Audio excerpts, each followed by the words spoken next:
Hi there and welcome back to Valley por Vida. Now, before the break, we shared with you a few statements about the beauty industry and left you to figure out which one is not true. So the answer is actually the last one. It's actually way more than $1 billion per year that is on average spent on cosmetic products and services. It's more like $170 billion and, of course, increasing each year. You know what's also increasing in revenue each year? The movie industry. I mean, I know like many businesses it took a hit with the pandemic, but people love the theater, which is good because there's a lot hitting the big screen real soon, if not already. Actress and singer Lady Gaga, for instance, is once again in on the movie scene in House of Gucci. It's an incredible film directed by Ridley Scott, all about the Gucci family and inner workings of their social relations. And Walt Disney Animation Studios presents the movie Encanto. It's all about a family called the Madrigals who have special magical powers, and their story is all about adventure that you definitely won't want to miss. And the latest in the Resident Evil franchise is Welcome to Raccoon City, and if you're a fan of zombies, this is a good flick for you to catch as it entails zombie evil and other escapades. I'm telling you, there's a lot to unpack in these movies, and luckily, we've got Nexstar's Dean Richards with the details for you in today's Ratings, Reels, and Reviews segment.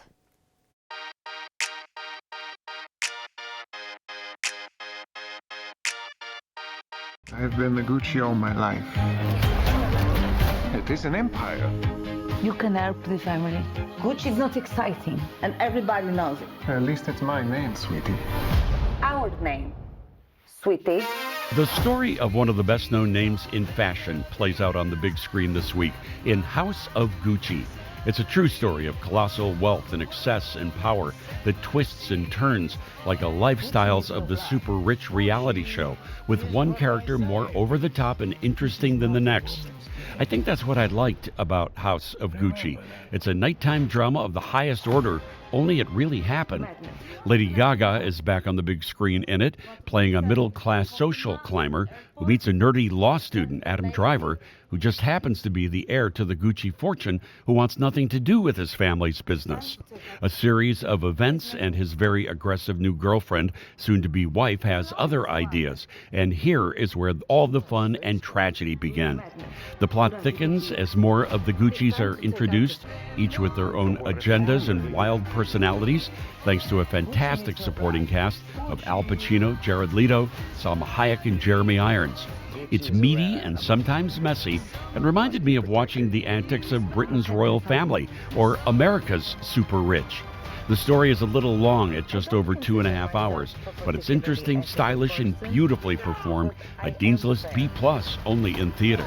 Welcome to the family, Madrigal. For the family, there's the latest from the Disney animation factory, Encanto. It's a magical story of a family that possess magical powers, all except young Mirabel, who believes her family's powers are waning, so she goes on a quest to find them. Encanto is uplifting, fun, and full of great messages, and even though it mostly doesn't break any new ground, it does feature 8 original songs from Hamilton creator Lin-Manuel Miranda that adds to the positive vibe.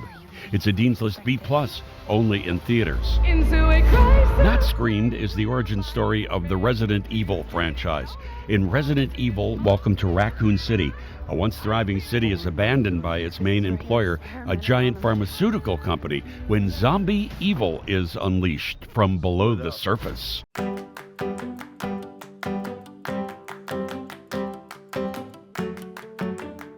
There you have it. We hope you get a chance to catch one of these flicks and stick with us for more on the latest to hit the big screen. And now we go from movie theaters to boxing gloves. Roberto Garcia is a Rio Grande Valley native who's making waves in the world of boxing, traveling across the world, competing and earning belt after belt. But how does he train for all of it? I mean, it takes hard work to make a career out of boxing, so we went ahead and spoke with him and his coach to check out some of the behind the scenes of what it takes. Yeah, well, my name is Roberto Garcia, La Amenaza, the Menace, and I live here in the Valley. I moved here in 1991, originally born in Houston, Texas, and moved here and live here. I love it. I met my beautiful wife here, and I'm raising 2 beautiful daughters, and I'm a very active person, proactive. I'm a professional fighter. a full-time professional fighter, and I run 3 businesses, and I'm a very busy man, but it's okay. I'm blessed. My professional boxing record is 43-5, 26 knockouts. I'm an ex-WBC middleweight champion. Unfortunately, I got an unfair referee that took points at me, and I lost my world title by decision in London last year. And it wasn't a hard fight, though. I believe I did all the damage and everything. Came out clean and came home, and we're on another route now. And I've been all over national TV since 2003, still going strong, actively, thank you. And I was blessed with just such a desire for this sport, man. It's amazing, and I don't really see myself slowing down. Including the people that work with me, they don't see me slowing down. And just staying busy and the love for this sport for my family, it keeps me going. It really does. Well, one thing that works for me that I like is the reason things keep happening over and over is by one simple thing. The reason I keep doing things is just like I keep coming back and back and back because I don't give up. And that's why things keep happening for me. I've never given up. I don't take that as an answer. And I think that's what's kept me in this thing, actively fighting and still at the world title contentions and all that. I'm still a WBC contender, and me and my team are looking forward to getting myself another title again. I want to be a 2-time world champion. I've already accomplished that, and I want to do it again. And the only way to find out is to find out. I do have some things pretty big coming up. Actually, I do, and I just can't disclose them at the moment. But I have something very big coming up. And you want to know about things like that, a little more about my career and myself and what I do and who I am really, you could just, on my social media, just follow. I'm Roberto Garcia _AMZ. That's my social media. It's a real profile page. It's really what I do, who I am. And I just like keeping it real, and I'm a loving father. I work hard for my family more than anything. And I work hard with all my clients, people I interact with in the gym, at work, everybody. I mean, I give you everything I have.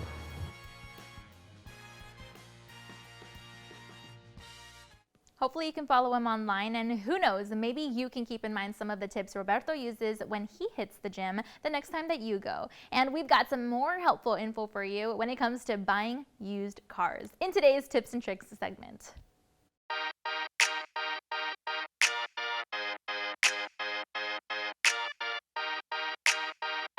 So one of the things that we've seen during the pandemic is there's been a surplus of chips being produced for electronics, such as computers and all of that, because people are buying that during the pandemic, which means that the chip producers started producing for electronics rather than for cars, which means that there's now a shortage of chips for cars, which slowed down manufacturing, slowed down production. So there's no new cars being put on the manufacturer's lots. So people are turning to buying used cars, but there's not as many used cars either because people stopped trading in the vehicles. During the pandemic, they decided to hold on to the used cars rather than trading up. So it's created this whole supply and demand issue where everyone wants to buy a car, not enough cars, and so prices have risen astronomically for used cars, as well as new cars, but specifically with used. I think that during this car shortage, it's probably best to hold off buying a car altogether if you can, just because the prices are so high, and that means that you might be buying a used vehicle that has a lot of miles or has been in a wreck, and you're going to be paying a lot more than you normally would, so you wouldn't be getting a good value. But if you are, shopping for a car and you need a car, it's really helpful to, visit sites like Edmunds and Kelley Blue Book and shop around dealerships, check prices, make sure you're paying a fair price. Yeah, so in the coming months, I think car prices will start to level out once manufacturing speeds up and more new cars are being produced. But I think an interesting thing that people are doing right now during the shortage is they'll buying it, pre-made. They'll buying it off the manufacturer rather than going to a dealership. They'll ordering what color they want, what trim they want, and they'll waiting a couple months for the car to be made, rather than going to visit a dealership and looking around at all the new cars. There you go. Their team says used cars are now, according to their study, worth more than new ones. And if that's the case, we hope you can use this info to help you in your car buying experience. Feel free to visit their website for details on this study or, of course, for more information. And if you do happen to get a new used car, be sure to post a photo of it online and tag our team so we can see. We love it when our tips and tricks segments help you. And speaking of our social media pages, it's time now for our shout out of the day.